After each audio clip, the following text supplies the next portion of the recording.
विकटोत्कटसुन्दरदन्तिमुखम् भुजगेन्द्र सुसर्पगदाभरणम् गजनीलगजेन्द्र गणाधिपतिम् प्रणतोऽस्मि विनायकहस्तिमुखम्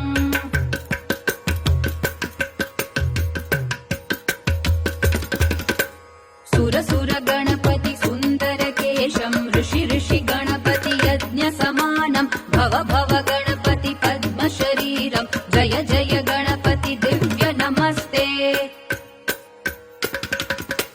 गजमुखवक्त्रम् गिरिजापुत्रम् गणगुणमित्रम् गणपति निशप्रियम् गणपति निशप्रियम् गणपति निशप्रियम् करधृतपरशुम्